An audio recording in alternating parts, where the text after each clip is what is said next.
જય ગજાનંદ, જય માતાજી। શું ભગવાનની ભક્તિ કરવાથી કે મંત્ર જાપ કરવાથી, નામ જપ કરવાથી કે ભગવાનની સાધના ઉપાસના કરવાથી આપણા જીવનની અંદર દુઃખ આવી શકે, આપણા જીવનની અંદર તકલીફો વધી શકે? ચાલો જાણીએ। જાણતા પહેલાં કમેન્ટની અંદર જય માતાજી જરૂરથી લખી દેજો। આ વિડીયોને શેર કરવાનું ભૂલતા નહીં।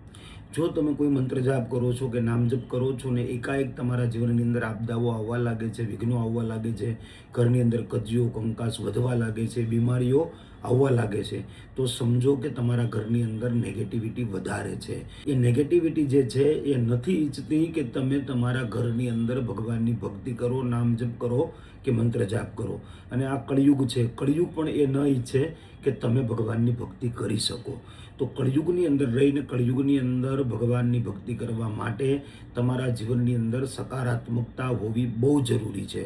તમારા જીવનની અંદર, તમારા ઘરની અંદર જો પોઝિટિવિટી નહીં હોય તો તમે ક્યારેય પણ ભગવાનની ભક્તિ નહીં કરી શકો। જ્યારે પણ તમે ભગવાનની નજીક જાઓ અને તમારા ઘરની અંદર એકાએક તકલીફો વધવા લાગે તો સમજી લેવાનું કે તમારું ઘર છે એ નકારાત્મક શક્તિઓના કાબૂમાં છે।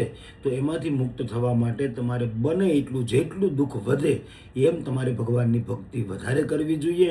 જેમ જેમ ભગવાનનું નામ જપ વધશે, મંત્ર જાપ વધશે, એ જ રીતે તમારા જીવનથી, તમારા ઘરથી દરેક નેગેટિવિટી દૂર થશે અને તમારા ઘરની અંદર એક સકારાત્મક ઉર્જાનો વાસ થશે।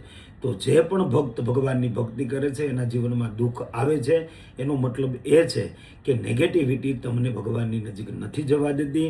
પણ સદા પણ જ્યારે તમે ભગવાનની નજીક જાઓ છો ત્યારે એ નેગેટિવિટીનો નાશ થાય છે અને ભગવાનની પરમ કૃપા તમને પ્રાપ્ત થાય છે।